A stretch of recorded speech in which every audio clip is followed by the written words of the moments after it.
Hello everyone, આમ doctor Mohan Banker from bankers hospital અને આજે આપણે વાત કરવા જઈ રહ્યા છીએ અલ્સર માટે.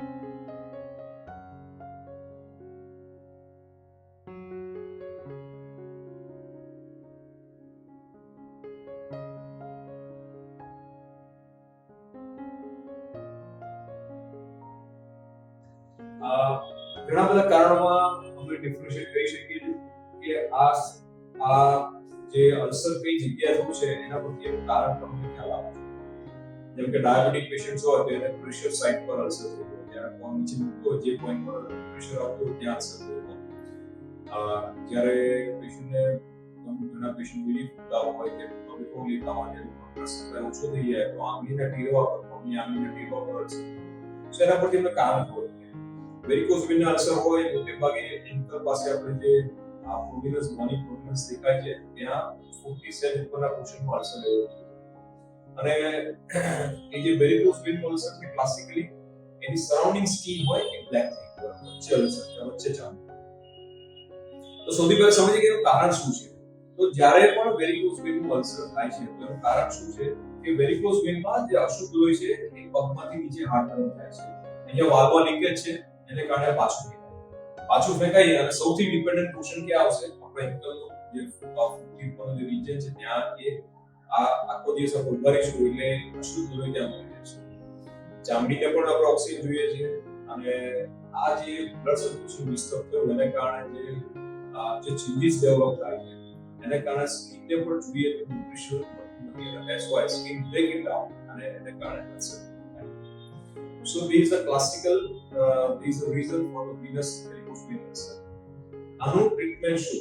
અને આપણે ઘણીવાર જોઈએ છે કે પેશન્ટ્સ ને સ્કિન ગ્રાફ્ટિંગ કરવા માટે ડોક્ટર સજેસ્ટ કરતા હોય છે પણ એ સ્કિન ગ્રાફ્ટિંગ કર્યા પછી પણ પેશન્ટ આવો તરફ ફેલ ગયો છે. કેમ? જ્યાં સુધી તમે બ્લડ સર્ક્યુલેશન નોર્મલ નહીં કરો ત્યાં સુધી તમને ફાયદો થશે નહીં. તો સૌથી પહેલા એનું બ્લડ સર્ક્યુલેશન આપણે ઇમ્પ્રૂવ કરવા માટે આ જે વાલ્વમાં લીકેજ છે વાલ્વમાં એના માટે અમે ડોક્ટર કરી ડિફાઇન કે કયા વાલ્વમાં લીકેજ છે એકવાર લીકેજ ડિફાઇન કર્યું.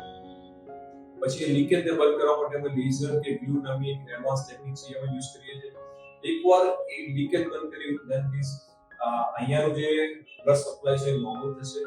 એ નોર્મલ થયા પછી અલ્સરની જે બીજી મેથડ્સ છે ટ્રીટમેન્ટ આપવાની, કારણ કે અલ્સરમાં શું ઘણીવાર બહુ બગાડવાળા ઇશ્યુ આપણા ઘરમાં કોઈ જગ્યાએ ગંદકી હોય છે કોઈ રસોડામાં કોઈ જગ્યાએ તો આપણે ત્યાં જવાનું નહીં.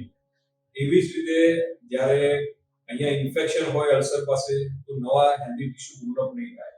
સો first after normalizing the blood supply હવે ત્યાં અલ્સર બેડની આપણે પ્લાનિંગ કરી છે. ઇન્ફેક્શન છે તો એ પ્રમાણે આખું રિપેરમેન્ટ પ્લાનિંગ કરીએ એન્ટીબોડી સાથે હેલ્ધી ટિશ્યુ એકવાર ગ્રો થવાનું ચાલુ થઈ જાય પછી અમે એને મોઇશ્ચર વાળું ડ્રેસિંગ આપીએ અને અલ્ટિમેટલી એને એનો સ્કિન આવી જાય ત્યાં સુધી આખી એને સાફ રાખીએ. So this a very important thing to understand the underlying cause of the ulcer અને એની એક પ્રમાણે ટ્રીટમેન્ટ કરશો તો જ વેરિકોઝ વેનના અલ્સરમાં તમને રિલીફ લાવી શકશે.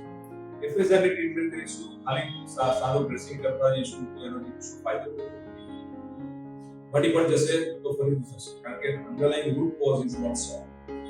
સો વેરિકોઝ વેન અલ્સર માટે हमारी बेंकर्स हॉस्पिटल स्पेशल प्रोग्रामो चलाइए જેમાં અલ્સરવાળા પેશન્ટ્સને અમે thoroughly investigate કરી step by step in each and every step we take personal care અને પછી એની અમે ટ્રીટમેન્ટ કરી અને અલ્ટિમેટલી પેશન્ટને અલ્સર મુક્ત કરી. So thank you so much for listening this. If you have any kind of question to ask me, I will be very happy to give you answer. Thank you.